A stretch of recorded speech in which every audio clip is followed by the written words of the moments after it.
నేనేం తక్కువ తిన్నా? ఎన్టీ రామారావుకు మేమే ఎక్కువ చేసినాం, నువ్వు రా మైతిరోనంలో మేమే విగ్రహం పెడతాం, కాంస్య విగ్రహం పెడతాము అని అన్నాడు. ఈ అన్న తర్వాత నువ్వు ఎవరికి అవకాశం ఇచ్చినట్టు ఇక్కడ నీ పార్టీ బీఆర్ఎస్ చేసేస్తేవి అయిపోయి మా బోటలో మాటలు మాట్లాడినా గానీ నువ్వు అవుట్ రైట్ గా ఇంకా పెడతావు. ఎన్ని పెడతావు? మేము ప్రభాకర్ రెడ్డి విగ్రహం అన్నాం, ఏడ పెట్టిరావు? పైడి జయరాజన్నం ఏది? ఆఖరికి మంచి వచ్చాడో మా శ్రీనారాయణ రెడ్డి దాన్ని పెట్టినా లేదు. మా సుక్క సత్తయ్య కొన్ని వేల ప్రోగ్రాంలు ఇచ్చిండు, ఆయన విగ్రహం పెడతారా? పెట్టరు. మీరందరూ కలిసి ఉన్నారు పైన. మేము పోయి మేమంతా రిస్క్ లో పడి మేము పోయి మా శేఖరన్ అంటుండే ఇంతకుముందు, మీరు ఇవన్నీ చేస్తుంటే నాకే ఎట్లా అనిపిస్తుంది, చాలా రిస్కులు తీసుకొని పనిచేస్తున్నారు మీరు అని చెప్పని. కోడి చెరువు కాడికి పోయినాం. ఏమైంది? కోడి చెరువు గురించి ఎందుకు మాట్లాడతలేరు వీళ్ళంతా? బీఆర్ఎస్ కావచ్చు, ఎవరు ఎందుకు మాట్లాడతలేరు? కొంతమంది లిప్ సింపతి గురించి మాట్లాడతారు. ఇవన్నీ జరుగుతున్నాయి కాబట్టి తెలంగాణ సమాజంలో వాళ్ళకేం ఏమైందంటే ఈ పైన అందరూ మా చేతులలో గివిలతో ఏమైతుందని కానీ గుర్తుపెట్టుకోండి, మా సొంటి వాయిస్లతోటే రేపు తిరుగుబాటు వస్తుంది, బరాబర్ తిరుగుబాటు వస్తుంది. ఆయన విగ్రహం పెడతా అంటాడు, ఈయన కాంస్య విగ్రహం పెడతా అంటాడు. తనకు సంబంధించిన వాళ్ళు వీళ్ళలో మైకులు పట్టుకొని కూర్చుంటారు. పాండవు మా ముఖ్యమంత్రిని మెడ నరుకుతాం అంటే మేమందరం ఉన్నాము. వాళ్ళు 100 మంది కౌరవులు అయితే అప్పుడు చెప్పిండు, ధర్మరాజు చెప్పిండట, ఇదే వేదిక మీద చెప్పిండు ఒక పెద్ద మంచి సారు. ఏమంటాడంటే ఆంధ్రుల కాడికి వస్తే లేకపోతే మా పాలకుల కాడికి వస్తే 100 మంది కౌరవులు ఉంటే మేము పాండవులు 5 మంది ఉన్నా గానీ వాళ్ళకు ప్రాబ్లం వస్తే మా ముఖ్యమంత్రికి వచ్చినా గానీ మేము ఉంటామని. మరి మా ఓటర్లు మాట్లాడినప్పుడు అడుగువా? మా ఓటర్లు మాట్లాడినప్పుడు ఏడును మేము ఈ విగ్రహాలు బాలసుబ్రహ్మణ్యం విగ్రహం గురించి మాట్లాడే రోజు మీ నోరు ఏమైనాయి? రాజకీయ పార్టీలకు ఉపయోగపడేటందుకు కాదు. తల్లి తెలంగాణ ఏడుస్తున్నది. అమరుల కుటుంబాలను ఘోరంగా బూతులు తిడుతున్నప్పుడు కూడా మీరు నోరు మూసుకొని కూర్చున్నారు. ఒక్క నాయకుడు కూడా కనీసం వాళ్ళ ఇళ్ల కాడికి పోయి పరామర్శించి వాళ్ళతో కూర్చొని మీ ఎంబడి మేము ఉన్నాం, ఎవర్రా మాట్లాడేది, మీరు హైదరాబాద్ లో ఎట్లుంటారా అని చెప్పిన ఒక్కడన్నా మాట్లాడిందా? నేను అందరూ అడుగుతున్నా, బీఆర్ఎస్ వాళ్ళని ఎమ్మెల్యేలు ఓపెన్ గా మాట్లాడుతున్నా, నేను బీజేపీ వాళ్ళని కూడా గురించి కూడా మాట్లాడుతున్నా. మార్వాడోళ్ళు ఎక్కడికి వెళ్ళి వచ్చి ఇక్కడ ఇల్లీగల్ దందాలు చేస్తున్నటువంటి వాళ్ళ చుట్టూ మాత్రం మీరు ఉంటున్నారు, వాళ్ళకు రక్షణ కవచం లెక్క మీరు ఉంటున్నారు. కానీ ఇక్కడ ప్రాంత ప్రజలకు దందాల కూడా పక్క కొనేసి బూతులాపటందుకనే కనీసం మాట్లాడరా మీరు? మమ్మల్ని ఒక్కరిని కాదు, తెలంగాణలో జ్యుడిషియల్ సిస్టమ్ గురించి అన్నారు. తెలంగాణ సార్ మీరు చూసిరో లేదో, వాళ్ళ బొమ్మలు కూడా ఉన్నాయి మా దగ్గర, బొమ్మలు కూడా చూపించినాం. మొత్తం తెలంగాణ ఆడోళ్ళందరూ, ఇక నేను నోటితో కాదు కానీ ప్రతి ఒక్కరిని తెలంగాణ పేరు చెప్పి అంటుంటే అది మా బొట్టలకు బాగా కలిగింది.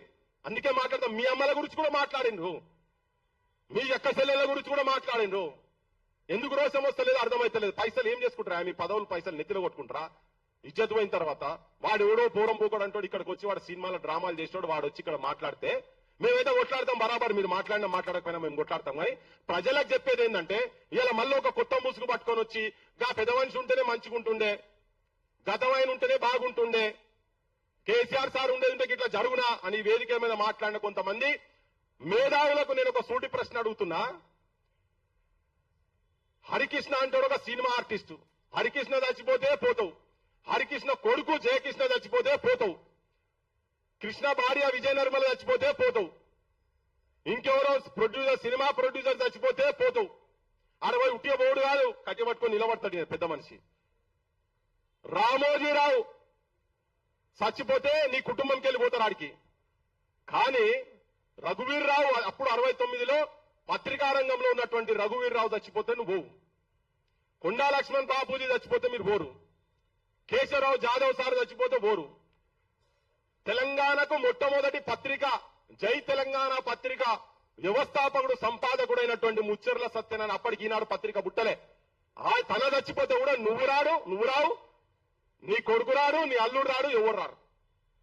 నీకెక్కడదా తెలంగాణ సోయి? ఎంతమంది విగ్రహాలు పెట్టినావు తెలంగాణలో? పెద్ద పెద్దోళ్ళు ఎంతమంది విగ్రహాలు పెట్టినావు? ఇలా వాళ్ళే మళ్ళా రావాలన్నట. ఆయన ఉంటే ఇట్లా కాకపోవని కాదు. నువ్వు చూస్తావా గతంలో నువ్వేం చేసినావో చూడాలి కదా. ఇప్పుడు కూడా వీళ్ళందరూ పైన ములాఖాత్ అయి ఉన్నారు. ఇవాళ ఒక వాతావరణం వస్తున్నది. రేవంత్ రెడ్డి ఒక తెలంగాణ వ్యతిరేకి, ఆంధ్ర పాలకుల బ్రోకర్ అనే ఒక బ్రాండ్ రేవంత్ రెడ్డికి వస్తున్నది కాబట్టి దాన్ని రాజకీయంగా ఎట్లా వాడుకోవాలని చెప్పని మళ్ళీ ఒక ముసుగుతో వస్తున్నారు వీళ్ళంతా. వాళ్ళకి నేను క్లియర్ గా చెప్తున్నా, మీరు మీ పదవుల గురించో మీరున్న పొజిషన్లు కాపాడుకుంటేందుకో దయచేసి తెలంగాణ ప్రజలను, తెలంగాణ యువతరాన్ని అటు ఇటు కానియకండి. మీకు నిజంగా పాండవులు కౌరవులు అందరు కలిసి మంది వచ్చి కొట్లాడతానంటే మీరు మా బోటోళ్ళ మీద ఏమైనా జరిగినప్పుడు కూడా మీరు స్పందించాల్సిన అవసరం ఉన్నది. మీరు స్పందించడం మాకు పడకూడదు. మీరు మీరు మీరు ఇప్పుడు కాదు, మేము మొదటి నుంచి కూడా మీ అసలు ఆలోచన విధానాన్ని మేము వ్యతిరేకిస్తున్నాం. మాకు మీ అసలు బలం కూడా అవసరం లేదు, మేము భూతం కిందాక. కానీ మీ బాధ్యత ఏంటిది? మీరు ఇలా ఒక కొత్త ముసుగుతోటి బయటికి వస్తున్నారు కదా, దాన్ని పటాపంచలు చేయాల్సిన అవసరం ఉన్నది తెలంగాణ ప్రజలల్లా. ఇది కూడా ఆలోచించండి, నేను చెప్పేది కూడా ఆలోచించండి. చాలా మంది అభిమానులు ఉండొచ్చు, వాళ్ళకు కూడా అభిమానులు ఉండొచ్చు, కానీ నేను నిజమైన తెలంగాణ అభిమానులుగా ఆలోచన చేయండి అని చెప్తా ఉన్నా. నేను సమస్య ఎక్కడొచ్చినా అందరు ఒక తీరు ఒక్కొక్క దగ్గర ఉండాలి. అది మా సమస్య కాదు కదా. కోడి చెరువు ఏమైతే మాకేం మాకు సమస్యనా? దండయాత్ర చేసి ఇక్కడికి వస్తే ఉగ్రవాదులు అంటే అందరిని అన్నట్టే కదా. కేసీఆర్ కాడికి వెళ్ళి మొదలు పెడితే మా నాయన అన్నట్టే, ఇక్కడ వేదిక మీద ఉన్న వాళ్ళు అందరిని అన్నట్టే కదా. మరి అన్నప్పుడు మీరు ఎందుకు పుట్టి కూర్చుంటున్నారు? ఒక పార్టీ ప్రోగ్రామ్ గా టేకప్ చేయాలి కదా. కోడి చెరువు కాడికి వచ్చి కూర్చోవాలి కదా అందరూ. బీఆర్ఎస్ ఎమ్మెల్యేలు బీజేపీ ఎమ్మెల్యేలు పోయి కోడి చెరువు కరెక్టా కాదా అని అన్నాడు. మేము వీళ్ళు వచ్చి మా మీద దండయాత్ర చేసినట్టు వచ్చిండు, ట్రెస్ పాస్ చేసింది అన్నారు కదా. అది వాస్తవం కాదు. మా మీద కేసులు పెట్టాలి, నా మీద, రఘు మీద, సీను మీద, మా టీం అందరి మీద కేసులు పెట్టాలి. లేకపోతే పవన్ కళ్యాణ్ మీద కేసులు పెట్టాలి. పవన్ కళ్యాణ్ ఉట్టి మాట మాట్లాడలే. ఉట్టి భూమి పంచాయతీ కాదు, ఇది ఆధిపత్య పంచాయతీ, ఆధిపత్య పోరు పంచాయతీ, ఉట్టి సినిమా పంచాయతీ కాదు. ఇక్కడికి వెళ్ళి వాళ్ళు చూపిస్తున్నారు. ఒక జర్నలిస్ట్ ను, ఇక్కడ సంబంధించిన జర్నలిస్ట్ ను దొంగ కేసులు పెట్టించి తీసుకొని పోయి ఆ సాయి చచ్చిపోయినట్టు ఇలా ఆ వెంకటరామరెడ్డి కూడా ఇవాళ వరకు చచ్చిపోతుండే కావచ్చు. 3 నెలలు 4 నెలలు అవుతుండే కావచ్చు. మేమందరం అడ్డుకోకపోతే ఇప్పటికే చచ్చిపోతుండే. అందరం ఉన్నవారు శంకర్ తో సహా మేమందరం కూర్చొని కలవడినాం. రాకేష్ అందరం కలవడినాం, ఆపినాం. ఇంత విచ్చలవిడిగా జరుగుతుంటే అసలు తెలంగాణ ఆత్మగౌరవం అసలు ఏం లేకుండా పోయి మరి వాళ్ళకెందుకు నిద్రపట్టలేదు అవసరం అర్థమైతలేదు. అనని మాట అన్నట్టుగా పెట్టి ఎఫ్ఐఆర్లు తయారు చేసుకొని ఇక్కడ పెడుతున్నారు కదా. అది ఇక్కడ పెట్టి ఇక్కడ సినిమా తీసుకుంటా, అది హీరోయిన్ ఎవరైనా ఉండని, స్టార్లు ఎవరైనా మనకు సంబంధం లేదు. ఇప్పుడు వచ్చిన టైంలో వాళ్ళు చెప్పేటువంటి ఆ ఇడుపు కాగితం అనే పదాన్ని తీసుకొని కూడా మాత్రం జీర్ణించుకోలేని స్థితిలో వాళ్ళు ఉన్నారు. ఇలా ఓట్లు కూడా ఇక్కడ అక్కడ 2 జాగాలలో ఓట్లు పెట్టిరు కదా. ఈసారి ఏం చేస్తుందో నాకు తెలియదు, కానీ అయితే కొడుకులకు అక్కడ ఉండాలి, ఓటు ఇక్కడ ఉండాలి. ఇక్కడ పెట్టుకుంటారు, అక్కడ పెట్టుకుంటారు. ఇక్కడికి వస్తే ఇక్కడ లోకల్ బాడీలలో ఇక్కడ ఎమ్మెల్యేలకు, ఇక్కడ ఎంపీలకు ఈ ఓటేస్తున్నారు, అటు బోడి ఓటేస్తున్నారు, లేదా అటు ఓటేస్తున్నారు, వచ్చి ఇక్కడ ఓటేస్తున్నారు. ఇవన్నీ తీయాల్సిన అవసరం కూడా దీని వెంబడి కూడా పడాలి. అసలు లక్షల ఓట్లు మల్కాజ్గిరిలో దాదాపు 9 లక్షల ఓట్లు ఆంధ్రలో ఉన్నాయి. ఇక్కడ మీరు చూడండి, మీరు పోండి, మా వాళ్ళు మస్తు మంది చెప్తున్నారు. డబల్ బెడ్రూమ్లు ఇళ్ళట 65-70% ఆంధ్రలోకి ఉన్నాయని చెప్పి ఆ చూస్తున్న ఆఫీసర్ చెప్పిండు. ఎంక్వైరీ చేయాలి కదా. ఈ కొడుకులో ఇక్కడ ఉంటది, అక్కడ కూడా ఉంటది, మళ్ళీ ఆంధ్రాలో కూడా ఉంటది. దీని మీద కూడా చేయాలి. ఇప్పుడున్న గవర్నమెంట్ చేస్తానైతే నాకైతే నమ్మకం లేదు.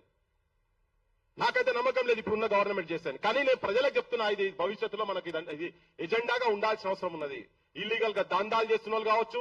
ఇంకొకటి ఏంటంటే ఎట్లా కాపాడొచ్చు తెలంగాణ అని చెప్పేటందుకు సినిమాలు ఇంక వస్తాయి, ఇంకో 50 ఏళ్ళు 60 ఏళ్ల తర్వాత కూడా మళ్ళా మనం వస్తాయి అనేది నాకు అట్లా అవన్నీ అవసరం లేదు. అవన్నీ బక్వాస్.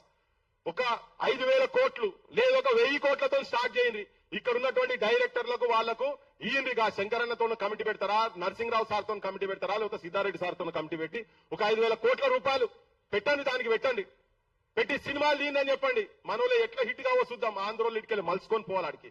ఒక్కడు కూడా సామాజిక బాధ్యతగా ఒక్క సినిమా స్టార్ కూడా, అది చిరంజీవి కావచ్చు, నాగబాబు కావచ్చు, నాగార్జున కావచ్చు, మహేష్ బాబు కావచ్చు, తెలంగాణ ఆడబిడ్డలను తిడుతున్నారు, అడ్డమైన బూతులు, నానా బూతులు రాస్తున్నారంటే ఒక్కడు బయటకు వచ్చి కూడా కనీసం అరే మీరు అట్లా చేయకుండా, ఇది కరెక్ట్ కాదు, ఇది సంస్కారం కాదు ఇది అని ఒక్కడు కూడా మాట్లాడలే. మనకు కూడా అమ్మాయిలు ఉన్నారు, మాకు కూడా కచ్చలు ఉన్నారు, ఒక్కడు కూడా మాట్లాడలే. వాళ్ళందరూ కలిసి ఉన్నారు దీంట్లో, సినిమా స్టార్లు కలిసి ఉన్నారు. వాళ్ళు బూతులు తిడితే చూపించే మీడియా ఉన్నది. ఆ మీడియాకు ఇలా శేఖర్ రెడ్డి అని వచ్చిండు. ఇగో మా బుచ్చన్నకు 50 కోట్లు ఇస్తే ఆయన అద్భుతంగా నడుపుతాడు. రఘు కీన్రి, సీను కీన్రి, శంకర్ కీన్రి ఒక 1000 కోట్లు పెడితే వాళ్ళ సినిమాలు మొత్తం ఇక్కడ పోతారు. అడ్వర్టైజ్మెంట్లు బంద్ చేసి పడేయాలి. వాళ్ళకి ఆ కొడుకులకు మొత్తం అడ్వర్టైజ్మెంట్లు బంద్ చేయాలి. ఎట్లా రావు? ఎందుకు చూపించమెంట్ పెద్ద పని కాదు. ఒక ఫెడరేషన్ పెట్టి ఇవ్వచ్చు, ఇవన్నీ చేయొచ్చు. అయితే వాళ్ళు ఇక్కడికి వెళ్ళి ఆడికన్నా పోవాలి. చంద్రబోస్ ఇక మా వాళ్ళు సినిమా వాళ్ళు మాట్లాడతారు. వాళ్ళకేం ఇప్పుడు వాళ్ళ పరిశ్రమ వాళ్ళకు ఉన్నది. ఇంతకుముందు సినారెడ్డి సార్ లెక్కనే ఇప్పుడు వీళ్ళకు కూడా గదే పంచాయతీ. మాకు మంచిగా మేము చాలా కలివిడిగా ఉంటాం, మేము కలుపుకోలు ఉంటాం, మాకు కూడా అవకాశాలు ఇస్తున్నారు అంటారు. పుసుక్కున్న తెలంగాణ అంటే వాళ్ళకి ఇక్కడ సపోర్ట్ పోతుందో అని చెప్పి వాళ్ళు చంద్రబోస్ లాంటి వాళ్ళు కూడా భయపడుతున్నారు.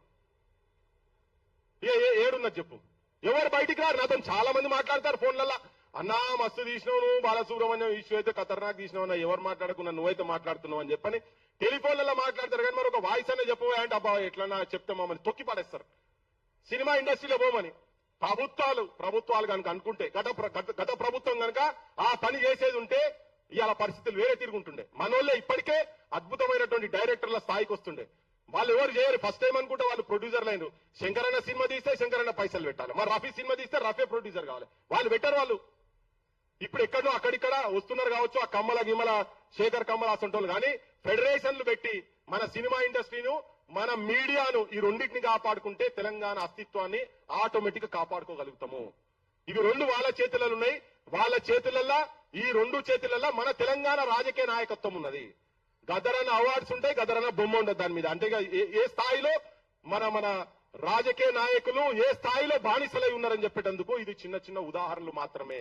నేను భవిష్యత్తులో చాలా విషయాలు మాట్లాడతాం, ఇంకా మాట్లాడేవాళ్ళు చాలా మంది ఉన్నారు. కాబట్టి ఒకటే నా బాధ అంత ఏంటంటే రాజకీయ పార్టీలు కావచ్చు, గ్రామాలలో ఉన్నటువంటి విభిన్న రాజకీయ పార్టీలకు సంబంధించినటువంటి, అది బీఆర్ఎస్ కావచ్చు, బీజేపీ కావచ్చు, కాంగ్రెస్ కావచ్చు, అందరికీ 50 మంది జనాలకు చెప్తున్నదంటే పైన ఉన్నటువంటి కొంతమంది కాంప్రమైజ్ అయితే కింద మన చరిత్ర మొత్తం భూస్థాపితం కాబోతున్నది.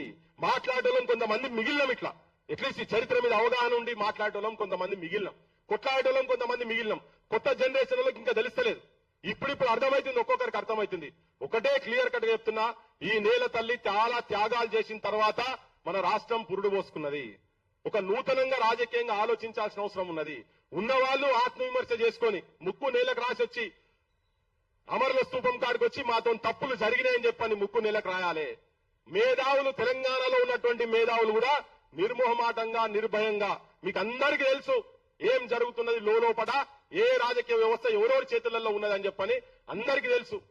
అస్తిత్వాలు కోల్పోయి ఇప్పుడు అంటారు, మమ్మల్ని అంటారు, ఆయననే బీఆర్ఎస్ పెట్టి ఆంధ్రాలో పార్టీ పెట్టలేదా, మా ఊరు ఏం పోయిందని. ఇమ్మి కూడా సార్ రాంగి కూడా ఎవరు రావద్దన్నారు. అయ్యా మీ కుటుంబం వచ్చి తిరిగితేనే 4 సీట్లు రాదు మీకు. రాజకీయంగా మీరు ఏం చేసేది లేదు. ఆడ చెల్లని గవ్వ, ఈడ కూడా చెల్లదు, ఏడ చెల్లదు. మీతో గానే కాదు, ఒకవేళ ఆడ చెల్లె కానీ ఈడ చెల్లదు, తెలంగాణలో మాత్రం చెల్లదు. అది మీరు పగటికలాలు కంటున్నట్టుగానే, క్యాజువల్స్ ఇన్ ఎయిర్, గాలిలో మెడల్ కడుతున్నట్టుగానే మీరు అని చెప్పి వాళ్ళకు చెప్తూ, మనోళ్ళందరూ కూడా ఒక దగ్గర ఉండాలి. ఇవన్నీ మాట్లాడే ప్రతి ఒక్కరు మాట్లాడిన దాంట్లో అర్థం ఏమున్నదో ఆలోచన చేసి నిజమైన తెలంగాణ అస్తిత్వం గురించి, మన చరిత్రను, మన మూలాలను కాపాడుకునేటువంటి బాటలో ప్రయాణం చేద్దామని చెప్పి మీ అందరికి విజ్ఞప్తి చేస్తూ